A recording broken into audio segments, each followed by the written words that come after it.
Standard 4 good morning. अभी हम लोग पाठ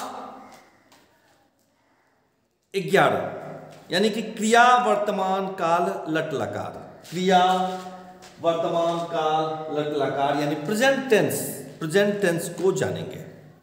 तो इसको जानने से पहले जो मैंने सर्वनाम रूप आपको बताया है, सर्वनाम रूप, उसको आपको भली भांति याद करके करना होगा। तो सर्वनाम रूप सबसे पहले आइए सर्वनाम रूप में चलते हैं, तीनों लिंगों में और तीनों वचनों में। तो पहले हम चलते हैं एक सर्वनाम में, जो पहला यह का रूप है। तो यह का रूप पुल्लिंग शब्द के लिए तीनों वचनों में, पहला यह।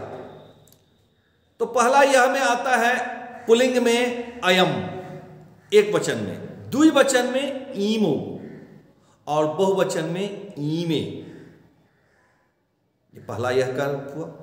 उसी पहला यह का स्त्रीलिंग में, यह पुल्लिंग का था, स्त्रीलिंग का क्या हो जाता है? स्त्रीलिंग का हो जाएगा इयम एक वचन में, द्विवचन में ईमे और बहुवचन में ईमाह। तो पहला ही यह अब नपुंसक लिंग में, तो नपुंसक लिंग में हो जाएगा इदम एक वचन में, द्विवचन में ईमे और बहुवचन में ईमानी। ये तो पहला यह का था। दूसरा यह, जो पहला यह मैंने बताया था कि यह हमेशा मनुष्य जाति में 90% तक मनुष्य जाति में हम प्रयोग करते हैं। और दूसरा यह जो है सो हम 90% निर्जीव पशु पक्षी में प्रयोग करते हैं। अभी हम आपको इस क्लास में, 4th क्लास में 10% का अब मार्जिन देंगे और 5 क्लास में फिर हम बताएंगे कैसे कैसे क्या होता है, तो उसको आप जानते चले जाएंगे। तो दूसरा यह जो है, तो पुल्लिंग के लिए उसे बोलते हैं एक वचन में एषः, एक वचन में, तो द्विवचन में एतौ और बहुवचन में एते।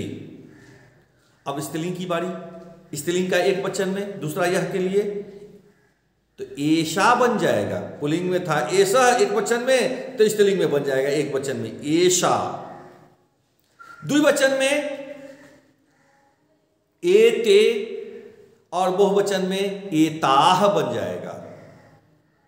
और नपुंसक लिंग में दूसरा यह के लिए एतत् का प्रयोग होता है, एक वचन में एतत् और द्विवचन में एते और बहुवचन में एतानी।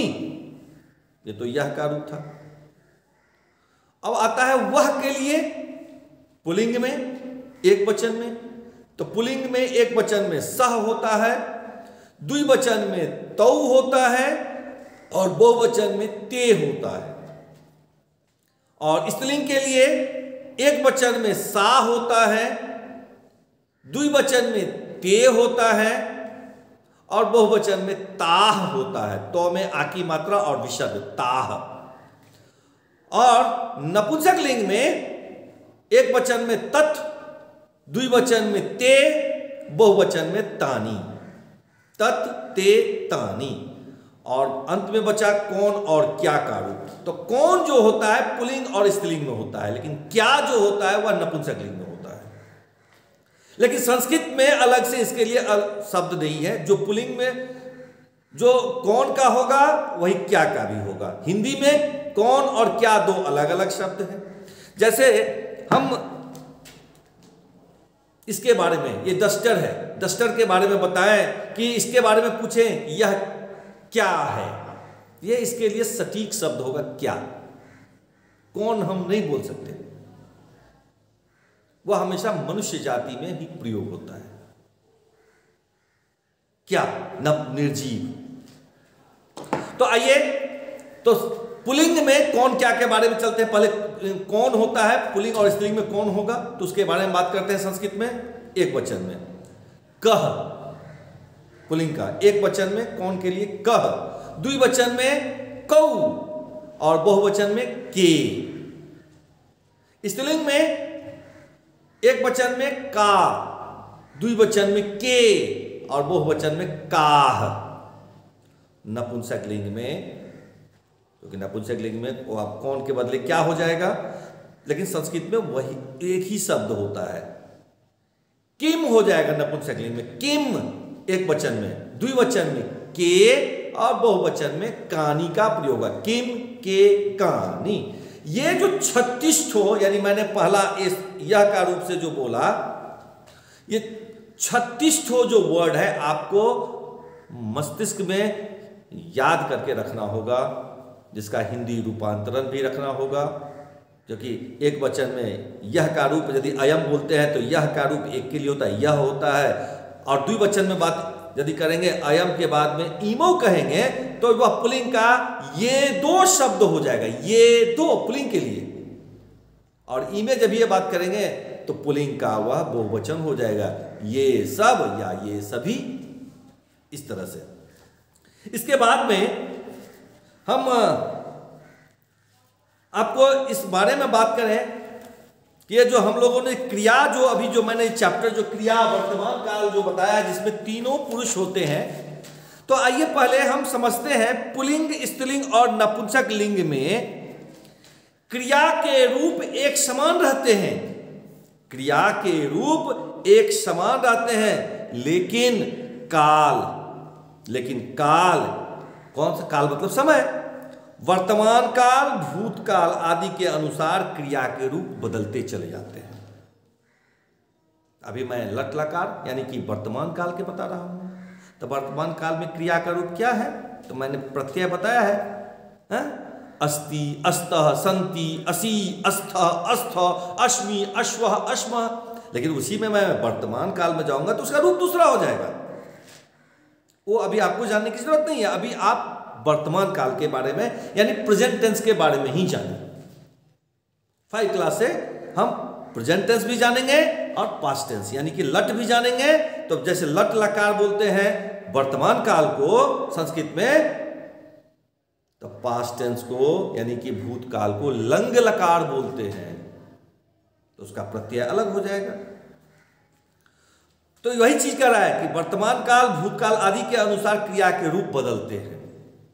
प्रथम पुरुष, मध्यम पुरुष, उत्तम पुरुष में भी इनके रूप भिन्न भिन्न होते हैं। प्रथम पुरुष में भी अलग अलग हो जाता है, होते हैं। वचन के अनुसार भी, वचन के एक वचन, द्विवचन, बहुवचन अलग अलग होता है। तो वचन के अनुसार भी क्रिया के रूप बदल जाते हैं। जैसे एक वचन में कहेंगे हम, वहां पर क्रिया देते हैं तो कहते हैं पठति, तो एक वचन का हुआ। पठतः द्विवचन का हो गया। पठन्ति बहुवचन का हो गया। तो ये जो है पठति, पठतः, पठन्ति, तो ये तो प्रथम पुरुष का हो गया। मध्यम पुरुष का भी हो सकता है, उसमें भी अलग हो सकता है। तो मध्यम पुरुष में क्या हो जाएगा, तो पठी का रूप यदि हम ले रहे हैं तो पठसी हो जाएगा, पठथ हो जाएगा, पठथ हो जाएगा। जो मैंने शब्द रूप, धातु रूप जो बताया है, धातु रूप वो क्रिया है। तो इसीलिए भिन्न होता है। इस तरह हम देखते हैं कि क्रिया के रूपों में लिंग का कोई प्रभाव नहीं पड़ता है। जब क्रिया होगा तो उसका लिंग का कोई, स्त्रीलिंग में भी एक वचन में अस्ति, एक वचन में पठती होगा, पुल्लिंग में भी एक वचन में पठती होगा, नपुंसक लिंग में भी एक वचन में पठती ही क्रिया होगा। जैसे देखो नरह, जैसे देखेंगे बालकः पठति, लड़का पढ़ता है, पुल्लिंग मैंने बोला। बालिका पठति, स्त्रीलिंग शब्द मैंने बोला, वहां भी पठति। मित्रः पठति, देखो नपुंसक लिंग भी बोला। मित्रम पठति, मित्र नहीं होगा, मित्रम पठति, नपुंसक लिंग बोला, उसमें भी पठति। तो मैंने पुल्लिंग बोला, स्त्रीलिंग बोला, नपुंसक लिंग बोला। इसके लिंग भी, लिंग बोला, पुल्लिंग, स्त्रीलिंग, नपुंसक लिंग तीनों बोला, लेकिन क्रिया को कोई प्रभाव नहीं पड़ा। वह अपने एक वचन में स्थिर है। द्विवचन होगा तो उसका रूप अलग हो जाएगा। इसके बाद पुरुष आते हैं। पुरुष कुछ शब्दों से किसी की बात कथन कहने को कहने वाले वक्ता यानी कुछ से बात को सुनने वाला यानी श्रोता, और अन्य से जिस व्यक्ति या वस्तु के विषय में बात की जा रही है उसका बोध हो, वह शब्द व्यवहार के आधार में पुरुष होते हैं। तो प्रथम पुरुष, पुरुष 3 होते हैं, प्रथम पुरुष, मध्यम पुरुष, उत्तम पुरुष। प्रथम पुरुष किसे कहते हैं? तो प्रथम पुरुष जब 2 आदमी आपस में किसी तीसरे के लिए बातें करता हो, यानी तीसरे का बोध होता है, उसे प्रथम पुरुष कहते हैं। उसमें कह सकते हैं सह पठति, मोहनः पठति, रमा गायति, सा गायति, उसका एग्जाम्पल हो जाएगा। दूसरा, मध्यम पुरुष किसे कहते हैं? यह परिभाषा है। मध्यम पुरुष किसे कहते हैं? तो मध्यम पुरुष सुनने वाला, जो सुनता है, सुनने वाला श्रोता को मध्यम पुरुष कहते हैं। इसमें भी 3 वचन है, एक वचन, द्विवचन, बहुवचन। आप जिसका भी एग्जाम्पल दे सकें। जैसे मैं बोल रहा हूं त्वम पठसी, एक वचन के लिए, युवाम पठथः, द्विवचन का, और यूयम पठथो। देखो मैंने तीनों बोला, पठ क्रिया मैंने सेम रखा, पठ ही का रूप रखा, लेकिन बदलता गया, लेकिन सर्वनाम रूप मैंने बोला त्वम, युवाम, यूयम, पठथ, पठसी, पठथः, पठथो। उत्तम पुरुष किसे कहते हैं? आप देखते होंगे यहां पर मैंने युष्मद शब्द, मध्यम पुरुष यानी युष्मद, युष्मद यानी यू के लिए, अश्मद अस के लिए प्रयोग होता है। उत्तम पुरुष अस किसे कहते हैं? उत्तम पुरुष यानी बोलने वाला वक्ता को उत्तम पुरुष कहते हैं, यानी अश्मद शब्द कहते हैं। जैसे अहम पठामि, आवाम पठावः, वयम पठामः, ये शब्द जो है आप सर्वनाम रूप और ये पुरुष को याद करेंगे। नेक्स्ट पीरियड में हम आपको बताएंगे। Thank you.